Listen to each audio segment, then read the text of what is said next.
ये नॉलेज की धरती बिहार है, लेकिन मैथमेटिक्स का यूनिवर्सिटी कहां है? उड़ीसा में। आर्किटेक्चर का यूनिवर्सिटी कहां है? अहमदाबाद में। तो मैंने ये तय किया है, आगे के दिनों में चाहे वो फिजिक्स का यूनिवर्सिटी बनाना हो या मैथमेटिक्स का यूनिवर्सिटी बनाना हो, केमिस्ट्री का यूनिवर्सिटी बनाना हो या आर्किटेक्चर का यूनिवर्सिटी बनाना हो, इसी बिहार की धरती पर स्थापित करने का। नमस्कार दोस्तों, का हाल बा? सब ठीक बा ना? आज हम राजनीति की नहीं, बिहार के भविष्य की बात करने आए हैं, क्योंकि बिहार का भविष्य किसी नेता के भाषण में नहीं, बल्कि बिहार के युवा के हाथ में है। दोस्तों, बिहार की सबसे बड़ी ताकत क्या है? न सोना, न चांदी, न कोई बड़ा उद्योग।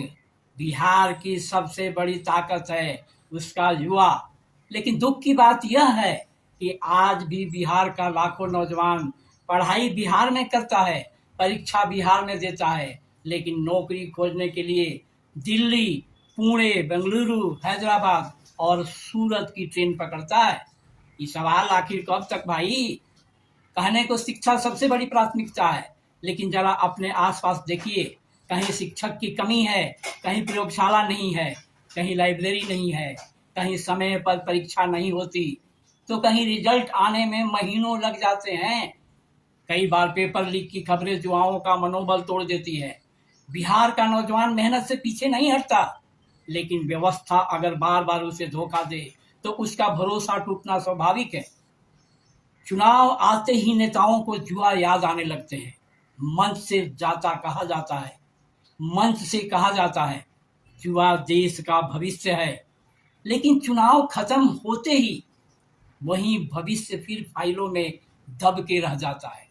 हमारे यहाँ नेताओं से शायद ही कभी पूछा जाता है कि आपने पिछले 5 साल में कितने सरकारी स्कूलों की हालत सुधारी, कितने कॉलेजों में अच्छे शिक्षक नियुक्त किए, कितने आईटीआई, कितने पॉलिटेक्निक या रिसर्च सेंटर खोले, कितने युवाओं को ऐसा माहौल दिया कि उन्हें अपना घर छोड़कर दूसरे राज्यों में न जाना पड़े। सवाल सड़क का भी होना चाहिए, लेकिन सवाल स्कूल का भी होना चाहिए, सवाल पुल का भी होना चाहिए, लेकिन सवाल पुस्तकालय का भी होना चाहिए। सवाल जाति का भी पूछा जाता है, धर्म का भी पूछा जाता है, लेकिन सबसे बड़ा सवाल शिक्षा का कोई नहीं पूछा जाता। हमारे यहाँ चुनाव में नेता की डिग्री से ज़्यादा उसकी जाति पूछी जाती है, उसकी शिक्षा से ज़्यादा उसकी पार्टी देखी जाती है, उसकी नीतियों से ज़्यादा उसके नारों पर तालियां बजती हैं। फिर 5 साल बाद वही जनता पूछती है, हमारा विकास क्यों नहीं हुआ?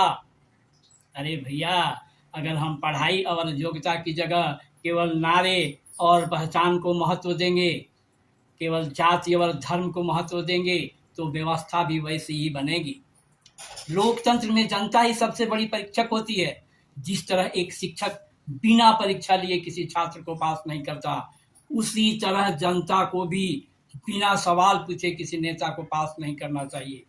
नेता कोई भी हो, किसी भी दल का हो, उससे यह जरूर पूछिए कि शिक्षा के लिए उसका रोड मैप क्या है, सरकारी स्कूलों को बेहतर बनाने की योजना क्या है, उस उच्च शिक्षा और कौशल विकास पर उसका विजन क्या है। अगर इन सवालों का जवाब नहीं है तो समझ लीजिए कि भाषण तो बहुत है, लेकिन भविष्य की तैयारी कम है।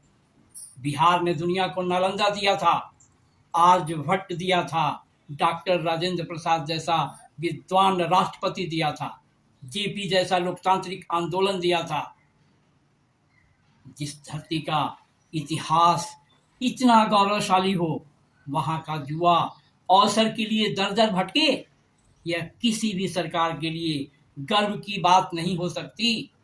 अंत में मैं बिहार के युवाओं से बस इतना कहना चाहता हूं, अपना वोट किसी के चेहरे पर मत दीजिए, किसी के नारे पर मत दीजिए, किसी जाति या धर्म के नाम पर मत दीजिए। फिर कहाँ दीजिए? वोट दीजिए उस सोच को जो स्कूल को मजबूत करे, कॉलेज को बेहतर बनाए, विश्वविद्यालय में सोच बढ़ाए और युवाओं को सम्मानजनक रोजगार के अवसर प्रदान करे। याद रखिए, सड़क विकास का रास्ता दिखाती है, लेकिन शिक्षा भविष्य बनाती है। और जिस दिन बिहार का युवा शिक्षा को चुनाव का सबसे बड़ा मुद्दा बना देगा, उसी दिन से राजनीति भी बदलनी शुरू हो जाएगी। तो आज के लिए इतना ही। बहुत बहुत धन्यवाद। जय हिंद, जय संविधान, जय बिहार।